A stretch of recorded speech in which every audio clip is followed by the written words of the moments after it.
ओम श्री गणेशाय नमः। श्री सरस्वत्यै नमः। श्री स्वस्थानि परमेश्वर्यै नमः। ओम यं ब्रह्मा वरुणेन्द्र रुद्रमरुत स्तुन्वन्ति देवैस्तवैः वेदैः साङ्गपदक्रमोपनिषदैः गायन्ति यं सामगाः। ध्यानावस्थित तद्गतेन मनसा पश्यन्ति यं योगिनो यस्यान्तं न विदुषुरासुरगणा देवाय तस्मै नमः। श्रीमच्चन्दन चर्चितो जलवपु शुक्लाम्बरा मल्लिका मालालंकृत कुंडला प्रविलसन् मुक्तावली शोभिता सर्वज्ञान निदान पुस्तकधरा रुद्राक्षमालाकरा वाग्देवी वदनम्बुजे वसतु मे त्रैलोक्यमाता चिरं मूकं करोति वाचालं पंगुं लंघयते गिरिं यत्कृपात्वमहं वन्दे परमानन्दमाधवं। नमो भगवते तस्मै व्यासाय मिततेजसे यस्य प्रसादात् वक्ष्यामि नारायण कथामिमां।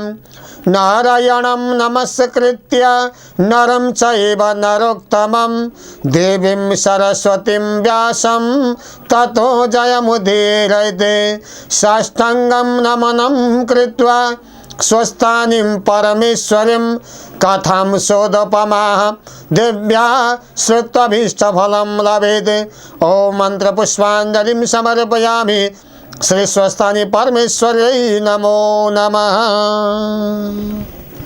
श्री गणेशाय नमः। समादरणीय भक्त सज्जनहरू, आज पनि यस प्रातकालीन समयमा यहाँहरूको सामु श्री स्वस्थानी व्रत कथाको 30औं अध्यायलाई लिएर उपस्थित भएको छु। अब यहाँहरूले आज पनि यो 30औं अध्याय स्वस्थानी कथालाई श्रवण गरेर पुण्य अर्जन गर्नुहोला। कुमारजी आज्ञा गर्नुहुन्छ। हे अगस्त्य मुनि, त्यहाँ उपरान्त चन्द्रावतीले गोमा रानी र नवराज राजालाई प्रणाम गरिन् र नवराज राजाले सम्मान गरी बिछौनामा बसालिन्। चन्द्रावती छेउ सोधे, हे स्त्री, तिम्रो मुख नदेखेको पनि 5 वर्ष भयो। ल्याउन भनी डोलेहरू गएथे, उनीहरू पनि फिरेनन्। तिमीले पनि किन विलम्ब गर्यौ? म राजा भएको चाल पाइनौ कि? मैले त राज्यको भोगले तिमीलाई बिर्सी राखेको थिएँ। फेरि साली नदी तीरमा आई किन एक्लै बसिरह्यौ? मलाई त लावण्य देशका जल्ने भने र पो थाहा पाएँ। अनि तिमी पनि अघि कि जस्ती छैनौ, बढी तेजस्वी भइछौ। वृत्तान्त भन।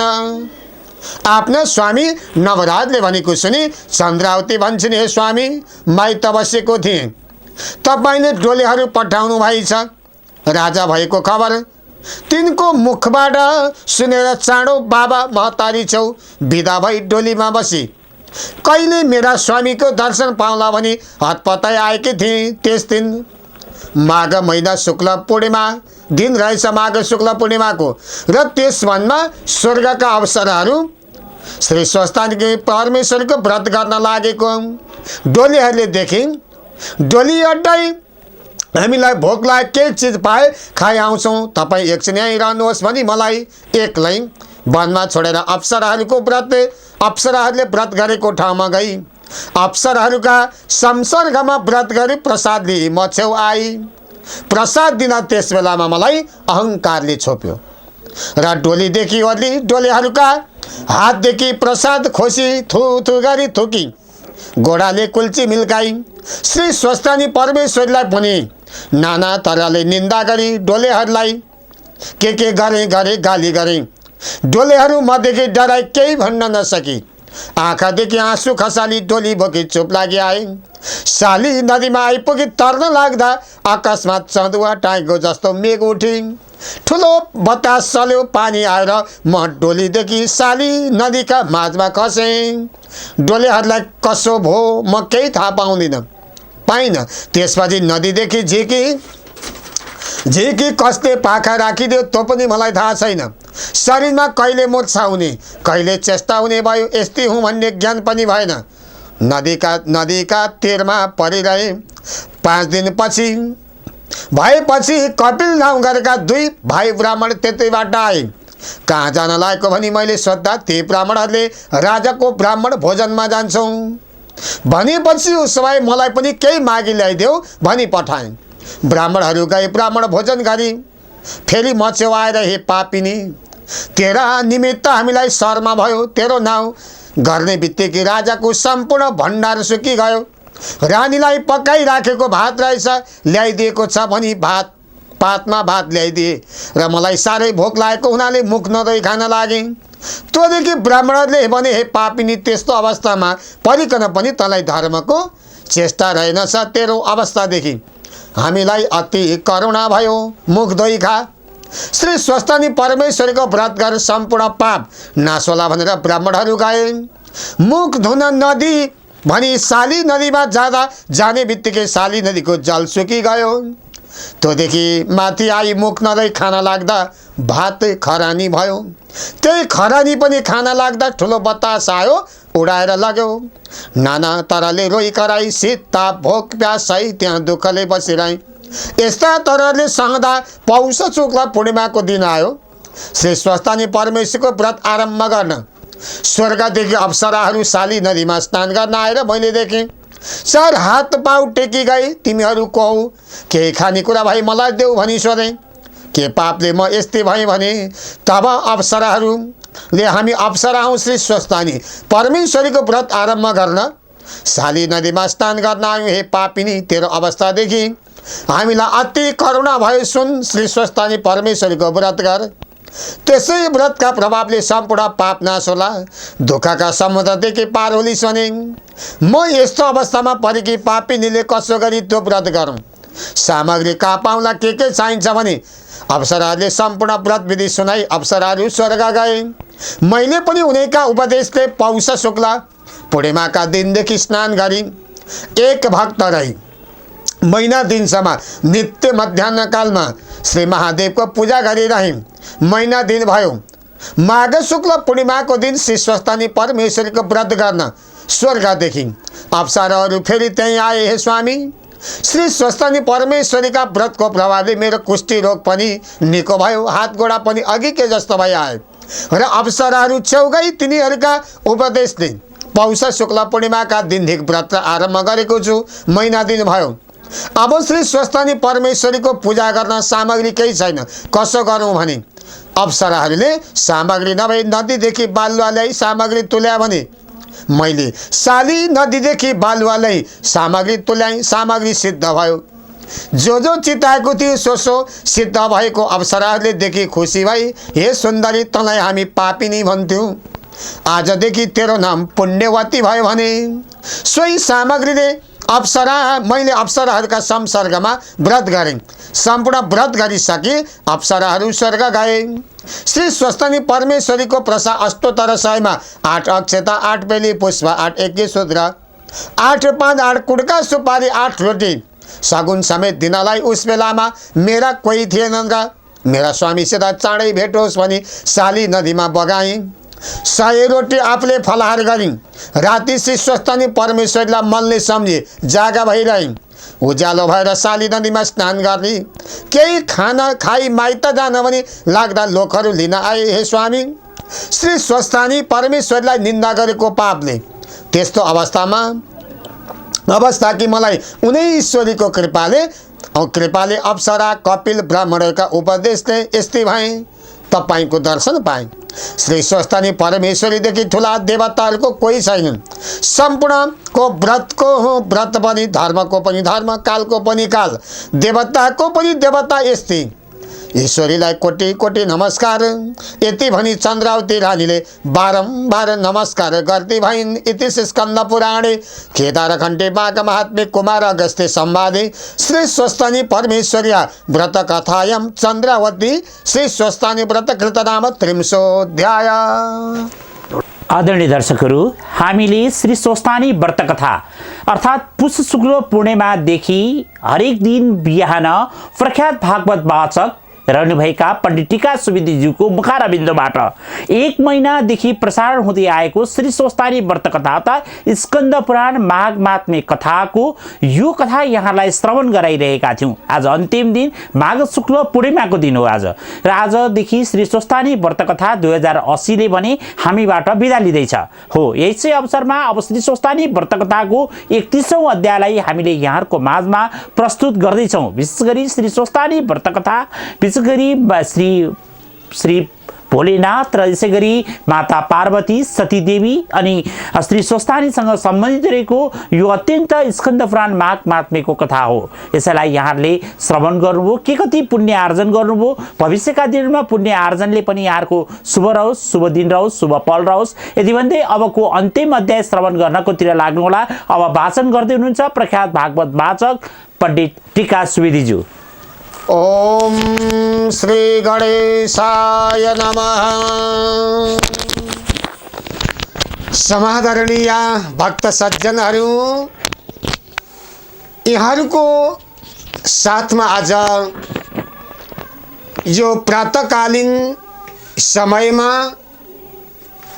पौष शुक्ल पूर्णिमादेखि प्रारम्भ भएको श्री स्वस्तानी व्रत कथा आज जो 1 महिना र माघ शुक्ल पूर्णिमा यो पवित्र दिन र यस पुण्य समयमा, यस प्रातःकालीन समयमा भक्त सज्जनहरू यहाँहरूको सामु अन्तिम अध्याय अर्थात् 31औं अध्याय श्री स्वस्तानी व्रत कथालाई लिएर हामी उपस्थित भएका छौँ। आज जो 2080 सालको श्री स्वस्तानीको अन्तिम अध्याय हो। आगामी वर्षहरू पनि भगवानको कृपा, भोलेनाथको कृपा, पशुपतिनाथको कृपा, गोईश्वरी आमाको कृपाले यहाँहरूको सामु फेरि पनि हामी श्रवण गराउनेछौँ। यहाँहरूले प्रत्येक दिन श्रवण गर्नुभएको छ, आज पनि श्रवण गर्नुहोला। भोलेनाथ प्रति मन अर्पण समर्पण गर्नुहोला।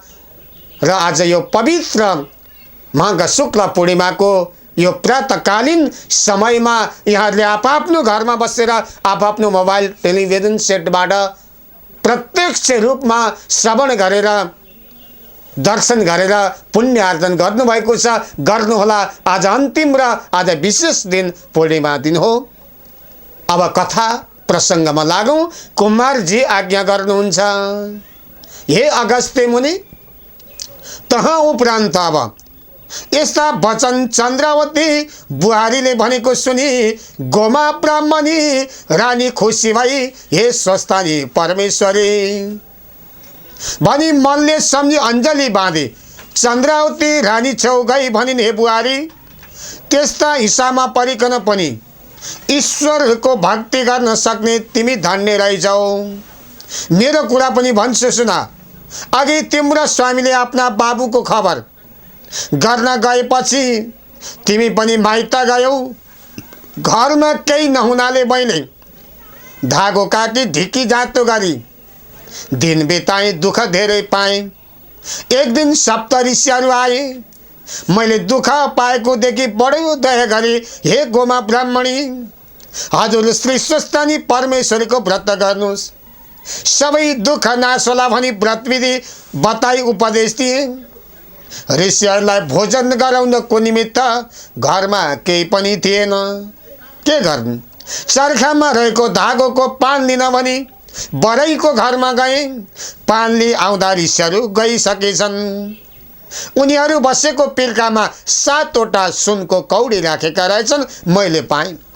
त्यही द्रव्यले सम्पूर्ण सामग्री तयारी गरी पौष शुक्ल पूर्णिमादेखि विधिपूर्वक माघ शुक्ल पूर्णिमाको दिन व्रत पूर्ण गरी आरम्भ गरी पौष शुक्ल पूर्णिमाबाट माघ शुक्ल पूर्णिमाको दिन व्रत पूर्ण गरी प्रसाद झेकी श्री स्वस्थानी परमेश्वरलाई मनले सम्झी राति जागा भइरहे रातैमा तिम्रा स्वामी नवराज घरमा आइपुगे, बोलाए।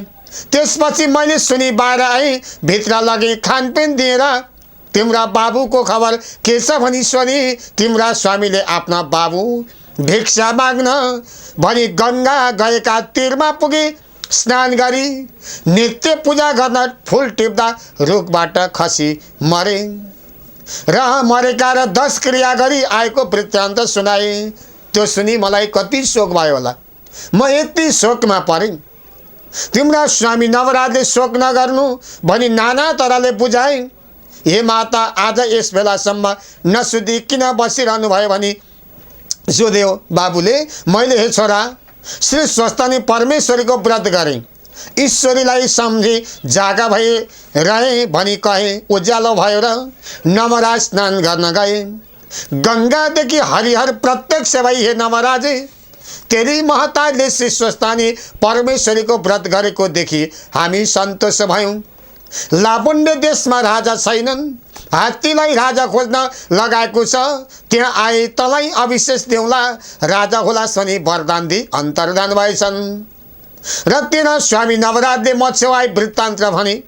त्यो सुनि श्री स्वस्थानी परमेश्वरीको प्रसाद दिए। हे छोरा, हरिहरका आज्ञाले लावण्य देशको राजा भई शनि आशिष दिए। उहाँ पठाइ। यिनै ईश्वरीको कृपाले यो ऐश्वर्य पाइन्, सुख भयौँ। अनि त्यसपछि अब पनि बाँचुन्जेलसम्म सधैँ काल श्री स्वस्थानी परमेश्वरीका कृपाले यस लोकमा सुख सम्पत्ति पाई परलोकमा मोक्ष गति होला। यस्तै गरी अर्को उपदेश दिन लागिन्, जस्तै दिनमा सूर्य नभएर रातमा चन्द्रमा नभए उज्यालो हुँदैन, त्यस्तै मनुष्यको पनि राम्रो स्वभाव भएकी स्त्री नभएको घर हुँदैन। मेरो वृद्ध अवस्था भयो, तिमी दुई दिदी बहिनीहरू परस्पर मेरी राज्य लक्ष्मी थामी मेरा पुत्र नवराजको सेवा गरिरहनु। यति भनी चन्द्रावती रानीलाई अराई सम्पूर्ण सुम्पिदिन्। चन्द्रावती रानी र लावण्यवती रानीले पनि, हे आमा, तपाईँका तपस्याले हाम्रा स्वामी राजा भए, हामी रानी भयौँ, तपाईँ धन्य हुनुहुन्छ भनी आफ्नी सासू गोमा महारानीका पाउमा परी सदाकाल श्री स्वस्थानी परमेश्वरको भक्तिमा श्रद्धा गरी आनन्दले रहँदा भए। हे अगस्त्य मुनि, जुन मनुष्यले एक चित्त भई श्री स्वस्थानी परमेश्वरीको व्रत गर्ला, भक्त सज्जन कथा सुन्ला अथवा उनको महात्म्य लेखी घरमा राख्ला, उसको घरमा दरिद्रले कहिले बास पाउने छैन। आदि इत्यादि नवग्रह सधैँ प्रसन्न होलान्, अकाल मृत्यु हुने छैन। फेरि भूत प्रेत पिचास डाङ्किनी त्रिदोष आदि रोगको भय हुने छैन। चोर शत्रु अग्नि र बन्ने जन्तुको भय हुने छैन। ब्रह्म हत्यादि सम्पूर्ण पाप नष्ट भई यस लोकमा सुख सम्पत्ति पाई परलोकमा कैलाशवास होला। यति कथा शिवपुत्र स्कन्द कुमारले अगस्त्य मुनिलाई सुनाएका थिए र सोही कथा हामीले पनि भक्त सज्जन पौष शुक्ल पूर्णिमादेखि आज माघ शुक्ल पूर्णिमासम्म यो स्कन्द पुराण अन्तर्गत श्री स्वस्थानी व्रत कथाको 31औं अध्यायलाई हामीले श्रवण गऱ्यौँ र यहाँले पनि श्रवण गर्नुभयो, पुण्य आर्जन गर्नुभयो। एक शब्द मात्रै भगवानका चरित्र, शक्ति चरित्र शिवजीको नाम मात्रै सुन्नाले हामीलाई कल्याण हुन्छ भने यहाँले 31औं अध्याय जो श्री स्वस्थानी व्रत कथालाई श्रवण गर्नुभयो, यहाँहरू पनि धन्य हुनुहुन्छ। यहाँहरूको सामु पुनः यस्ता पुण्य कथाहरू लिएर हामी उपस्थित हुनेछौँ र यो यस वर्षको पौष शुक्ल पूर्णिमादेखि प्रारम्भ भएको यो माघ शुक्ल पूर्णिमा आजको पवित्र तिथिमा हामीले श्री स्वस्थानी व्रत कथालाई यथामति विस्तार गऱ्यौँ। हरे नमः। ओम उपनयतु मंगलवः सकल जगन्मंगलालयः श्रीमान्ति नकर किरण निबोधित नम नलिन दल निवीक्षण श्रीकृष्ण काले वर्षतु पर्जन्य पृथिवी सस्यशालिनी देशोऽयं क्षोभरहितो ब्रह्मणः सन्तु निर्भयाः अपुत्राः पुत्रिणः सन्तु पुत्रिणः सन्तु पौत्रिणः निर्धनः सदनः सन्तु जीवन्तु शरदं शतं तत्रैव गंगा यमुना च तत्र गोदावरी सिंधु सरस्वती च तीर्थानि सर्वाणि वसन्ति तत्र यत्र चितोदार कथा प्रसंगः या कुंदेन्दु तुषारहार धवला या शुभ्रवस्त्रावृता या वीणा वरदंड मंडित करा या श्वेत पद्मासना या ब्रह्माच्युत शंकर प्रभृतिभिर्देवैः सदा वंदिता श्यामं पातु सरस्वती भगवती निशेषजाड्यापः कायेन वाचा मनसीन्द्रियर्वा बुद्ध्यात्मना वा नुसिद्ध्यति स्वभावात् करोमि यद्यत् सकलं परस्मै नारायणा इति समर्पयेतद् अनन्ये चेतसा भक्त्या श्रुतं यच्च कथामृतं समर्पयामि तत्सर्वं स्वस्थानिं परमेश्वरीं ओम मंत्र पुष्पांजलिं समर्पयामि श्री स्वस्थानि परमेश्वरै नमः।